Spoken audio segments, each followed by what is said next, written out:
Muy buenas noches, mi querido amigo Horacio Rafart. Antes de ir a, Hola, Carloncho. antes de ir a tu columna, tengamos un diálogo entre nos. Un diálogo ameno entre nos. Te saludo a vos y saludo a la gente que nos va a escuchar. Bien, Horacio, es sabido por ti y sabido por mí, parezco uruguayo, tatetí, que ni no compartimos mucho de teatro, más no el gusto como espectador. Debo reconocer que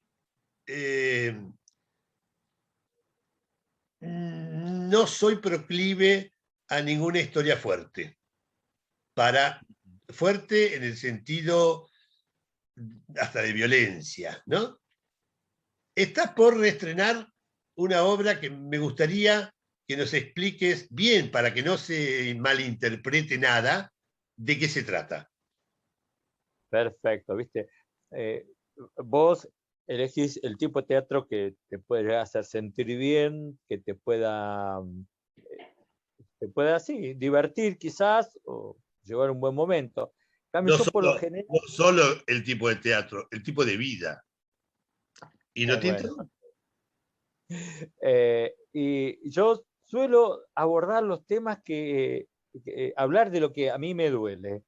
Eh, a mí, que eso me hace bien, necesito poder decir un montón de cosas, y bueno, para mí el teatro ha sido uno de esos caminos. Espero que nunca tengas hemorroides. Continúa. Mm, no lo entiendo, pero bueno, ya Porque los tuve, decís, si es por decís eso. que te gusta hablar de lo que más te duele. Ah, no, no, no, bueno, algún día vendrá una obra sobre eso. Bueno, el tema que voy a abordar es que es una obra que yo estrené en el 2017. Reestreno ahora porque hace 2 años que no trabajo en La Plata, mediante porque estaba trabajando en el exterior y después porque vino la pandemia. O sea, me voy a subir al escenario acá a La Plata después de 2 años. La obra se llama Eran ellas o yo. Y aborda el tema del caso Barreda. En sí, el nombre de la obra es lo que planteaba el loco este. El caso Barreda, supongo que casi todos lo conocen, pero para los que no lo conozcan, en el año 92, en agosto, un tipo muy conocido, que profesionalmente era muy prestigioso, Ricardo Barreda, un odontólogo, en la calle 48, 11 y 12, vivía ahí con su familia y bueno, asesinó a su mujer, a su suegra y a sus 2 hijas. Es un caso que conmovió muchísimo a la opinión pública. En esa época yo siento que lo conmovió mucho por el morbo. Eh, Ese texto del nombre de la obra, ¿no lo dijo él en la audiencia, en el juicio? ¿Eran lo ellas o dijo, yo?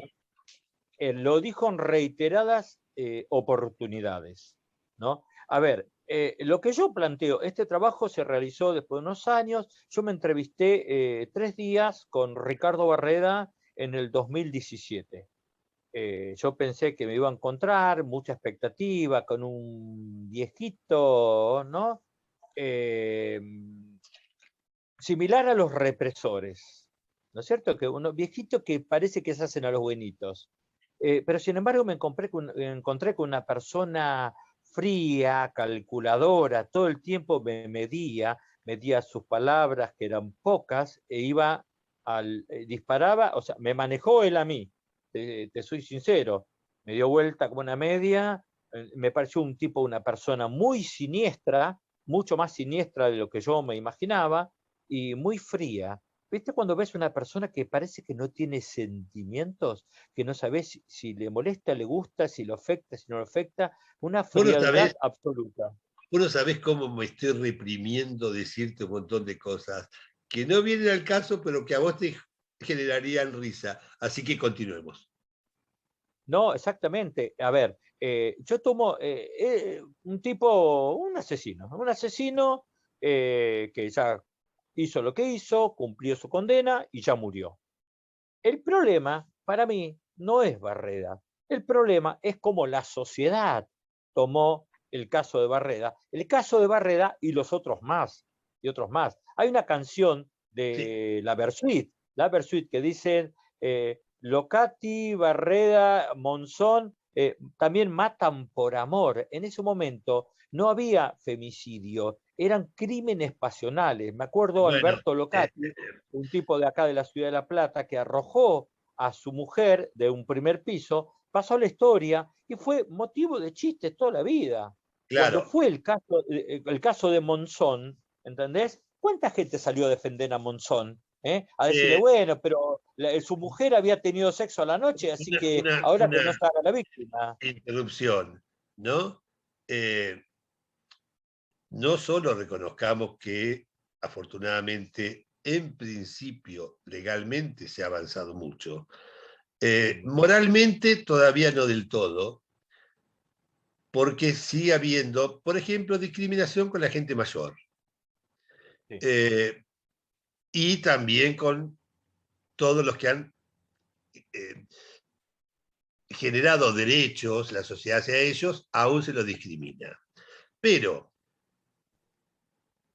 reconozcamos que en el caso Barreda, la sociedad no era que estaba muy dividida. Había grupos que, por lo absurdo de su representación como estudiantes de derecho que lo aplaudieron, generaban la sensación de que la sociedad estaba más dividida de lo que en realidad lo estaba.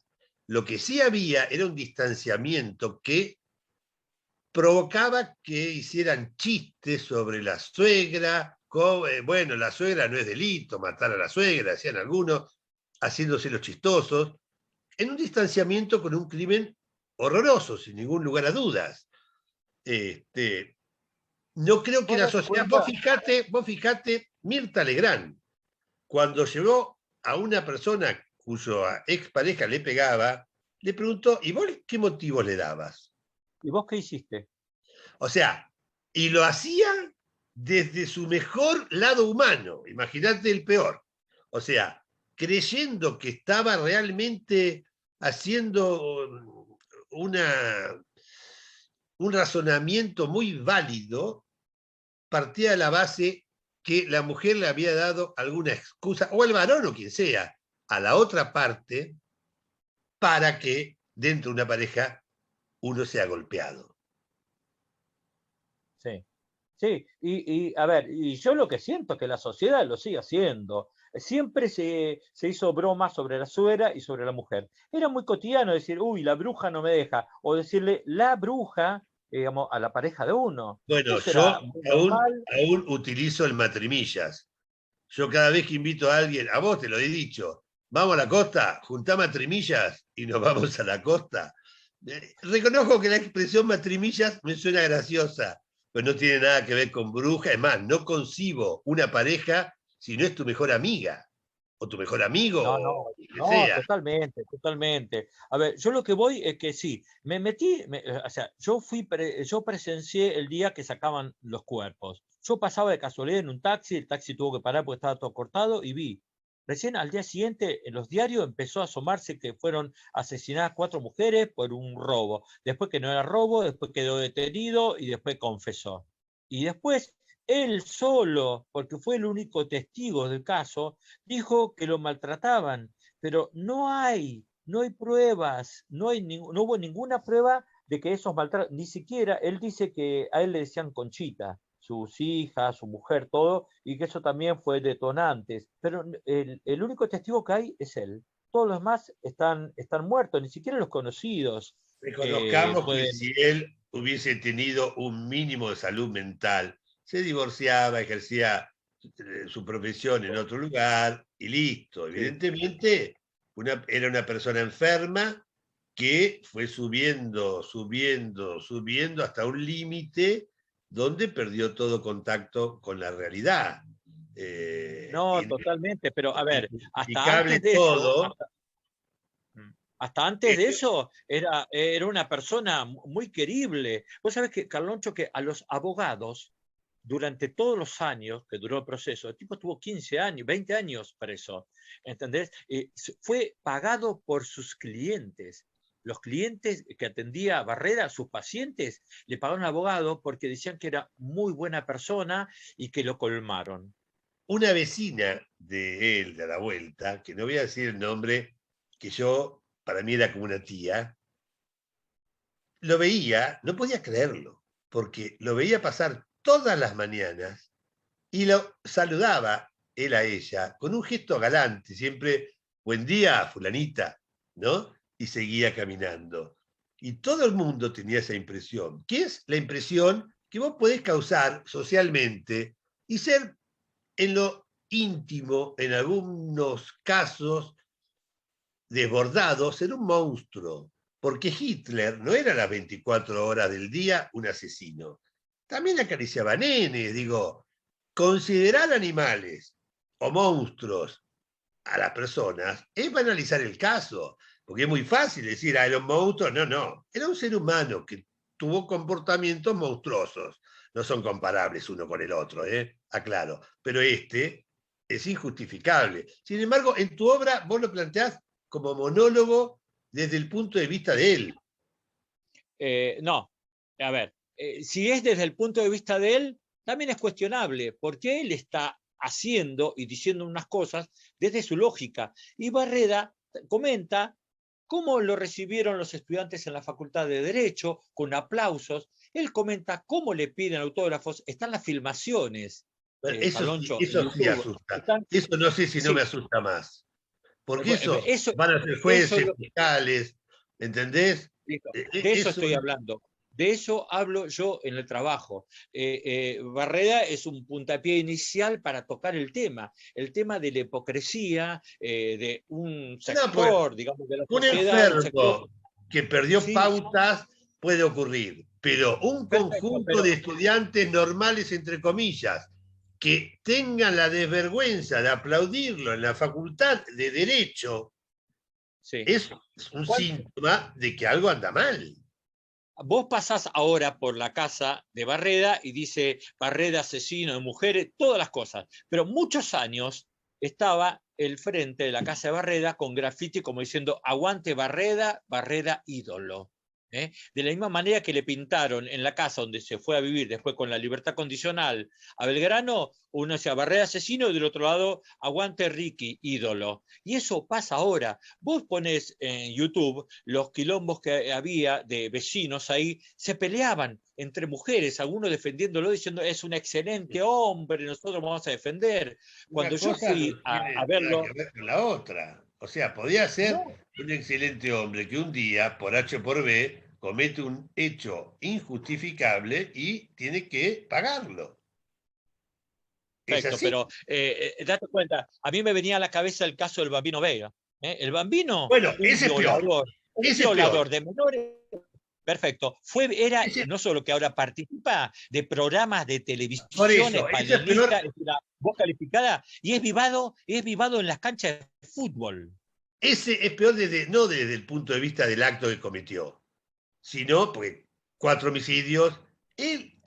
La corte lo condenó.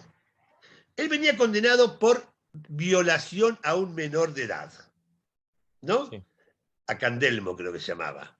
sí, sí, sí. Ahora, la corte menemista cambia y si lees la sentencia parece una joda y le recomiendo a cualquiera que busque en la página de la Corte Suprema de la Nación, el caso Bambino Veira, y dice cambian la carátula de violación a tentativa de violación.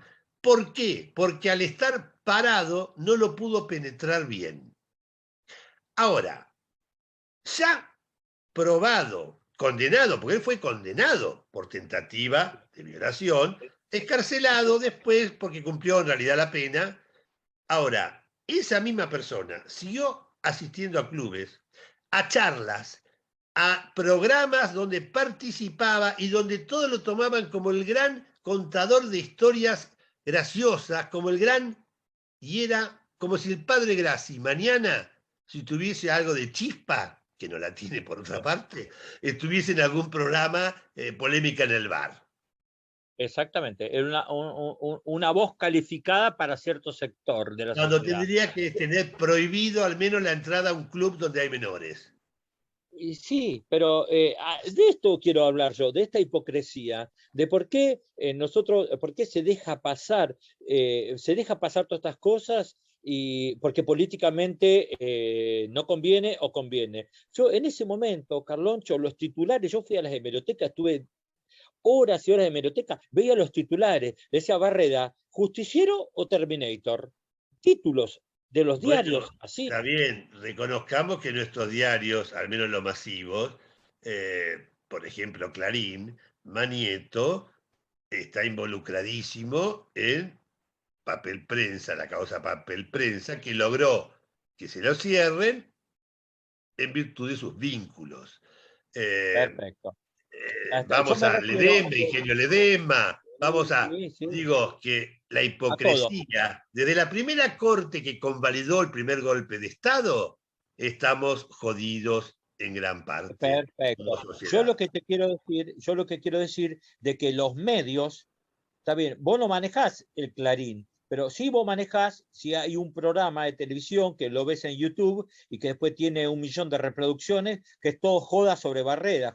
Ahí sos vos, no es el medio. Ahí sos vos que vas a buscar esas cosas y que reproducís esas cosas. Y yo, entre un montón de gente conocida, que desconoce cuál es la situación actual, no sabe si Barreda vive, si murió, algunos piensan que está Decime, preso, y todas Horacio, esas cosas.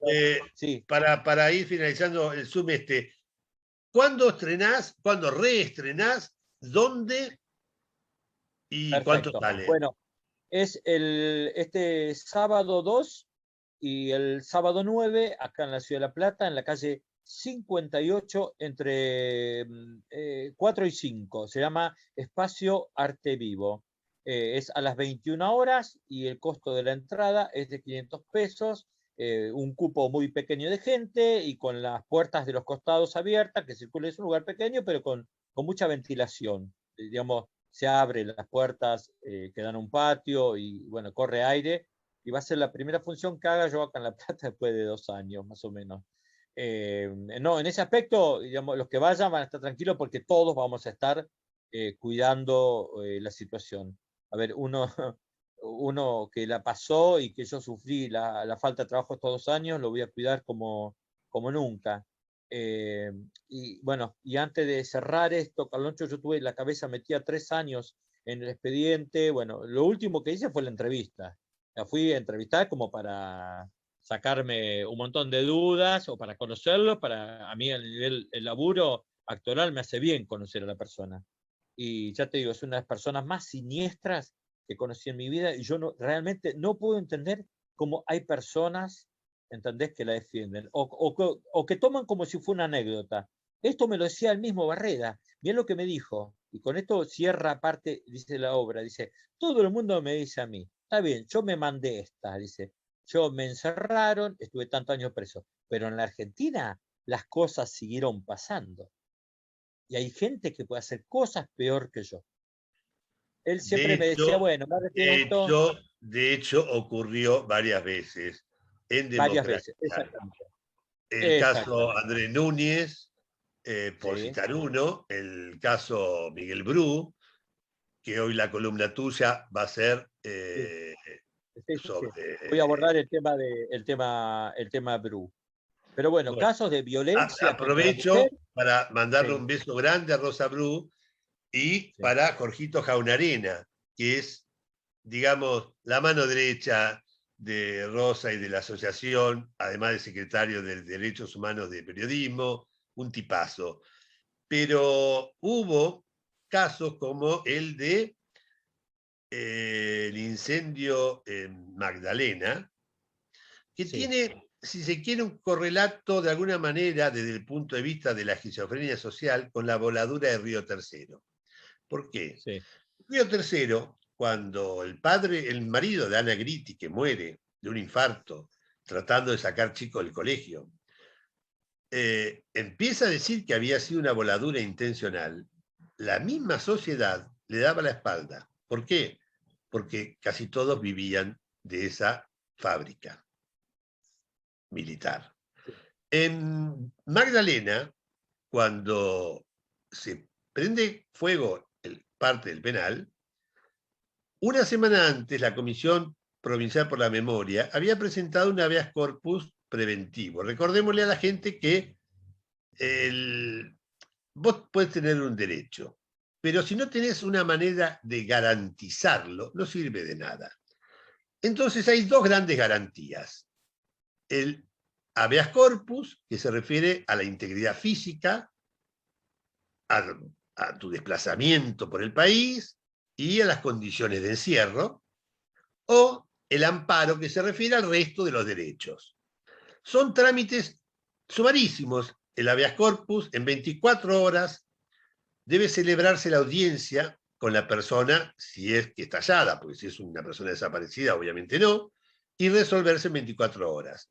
Va a la Cámara, que en 24 horas también tiene que resolver si convalida o no.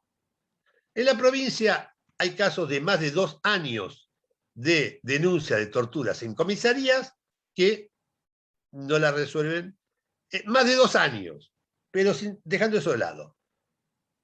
El habeas corpus preventivo, que es cuando es inminente el peligro que puede sobrevenir, se presentó en el juzgado correspondiente diciendo que después de una inspección en el penal de Magdalena, no andaban las bocas para incendios, las mangueras no estaban, en fin, había un montón de carencias.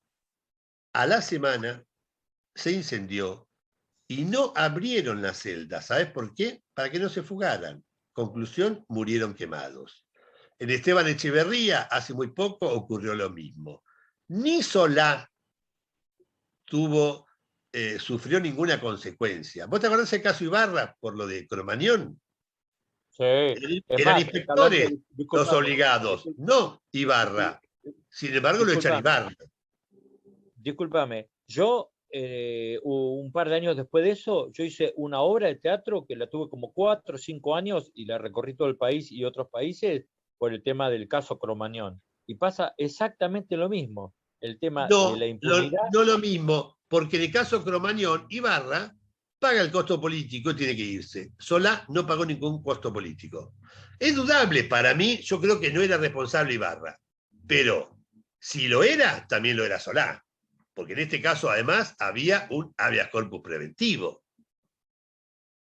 ¿Entendés? ¿Qué sé yo? A ver, yo ahora, lo que digo que Ibarra, la sociedad de Magdalena estaba a favor de que el incendio no había sido provocado y que no había que juzgar a nadie. ¿Por qué? Porque casi toda Magdalena trabaja o en el penal o producto del penal. Es decir, el almacén, cualquier negocio, vale decir, la esquizofrenia de la sociedad. Me acuerdo a Ana Gritti, la primera y gran luchadora, que todos los meses hablábamos con ella para ver si había alguna novedad. Y cuando nos decía no, ninguna, eso era una novedad, que quería decir que la justicia no actuaba. Cuando murió, unos meses, no, una semana antes volvimos a hablar, y nos agradeció que durante no sé cuántos años éramos el único, esto no es de autobombo, recordándola a ella, que nos agradecía que durante años éramos el único programa que mensualmente la llamaba, aún cuando no había noticias. Y ahí le dije un chiste malísimo. Es la primera vez que no estoy de acuerdo con usted, porque nos elogiaba y me dio mucha vergüenza. Y yo sabía que ella estaba con un cáncer terminal y de hecho falleció, ¿no? Después. Pero en algunos casos hubo condena, en otros no hubo condena, pero la sociedad siempre es en función de sus necesidades más directas que reacciona o no reacciona. Ahí estamos. Bueno, a ese tema iba. Yo con respecto al tema de Cromañón también metí la cabeza antes de hacer el laburo y al fin y al cabo, Ibarra sí, lo destituyeron porque era un responsable político, pero después volvió a la política. Y los que tuvieron que bancarse la cárcel fueron los músicos. Eso yo no lo entiendo. Es lo mismo que yo vaya a una Los función al pasaje inspectores, de Aldo los que Rocha, habilitaron, ¿entendés? los que Sí. habilitaron, no pasó Y nada. un, y, y un policía, un inspector se lo sancionó y a dos policías. ¿Entendés? Yo voy al pasaje de Aldo Rocha, hago una función, se prende fuego y el responsable soy yo de todas las muertes. No, ¿Entendés? Entonces, además, en ese caso de Cromañón, sin entrar en una eh, discusión que no haya alguien que dé la otra campana, ¿no? No me gusta, pero debo decir que además salió el músico a decir, por favor no arrojen bengalas, que esto se prende todo sí, fuego. sí. Así No, no, todo, no, nos va a pasar lo de Paraguay, dijo. Y te acordás, yo me acordaba, recién Carloncho, cuando vos hablabas de lo de Magdalena, me acordé del incendio del supermercado Paraguay, que se no, murieron supermercado todos no, porque, un shopping. o sea, un shopping, porque cerraron las puertas para la gente no se vaya sin pagar. Pasó exactamente lo mismo. Por eso Omar Chabán, que era el gerenciador de Cromañón y representante de muchos músicos en la historia del rock, dijo, paren, loco, paren, porque vamos a terminar como en Paraguay. Pero anda a parar eso. Digamos, hubo una sociedad, y a partir de Cromañón, date cuenta, recordás que se clausuró medio país. El teatro argentino de acá, de la ciudad de La Plata, que estaba recién estrenado, y que estaba estrenado porque lo habían incendiado durante la dictadura, no tenía sistema de contraincendio, entonces tuvo que ser clausurado. El Estado estaba funcionando de manera ilegal. Bueno, Entonces, esa hablando de sociedad. eso y de Sí, sociedades, yo tengo en mi casa un matafuegos. No vivo en un edificio. Que no debe andar porque hace 4 años que no lo recargo. Y he prometido a mis hermanos y amigos regalarles, que nunca he hecho, matafuegos. Porque es incomprensible que porque te obliguen tengas el pedorro matafuegos en el auto, pero no tengas en tu casa, a sabiendas del riesgo que es, que podés evitar un incendio, que podés salvar vida y que si llegan los bomberos terminan de romper lo que no rompió el incendio. exacto. Horacio, Bueno, vamos a tu entonces, sí, bueno, columna. vamos, claro, la columna sobre el tema del caso Bru. Esta vez no pongamos tema musical porque comparado con lo anterior no pegaría ningún tema con lo que viene. Salvo al Perfecto. terminar el tema que viene, Sí. al terminar, ahí sí, podés poner León Gieco o quien vos quieras, hablando del caso Bru. Vaya un beso muy grande a Rosa Bru, que ha pasado momentos muy difíciles, ahora la muerte de su esposo y la búsqueda incansable de los restos de su hijo. Por suerte, muy valorada por la sociedad, la madre de Plaza de Mayo la tienen como una igual y ellas, Rosa, siempre las acompañó y viceversa. Así que un gran reconocimiento a ella y a quienes desde el comienzo, como el caso que te nombraba hoy, estuvieron Ajá, con ella, Jorgito Jaunarena, desde el comienzo, cuando aún no se sabía qué había pasado. Un exactamente. gusto, como siempre, Horacio, y a tu columna.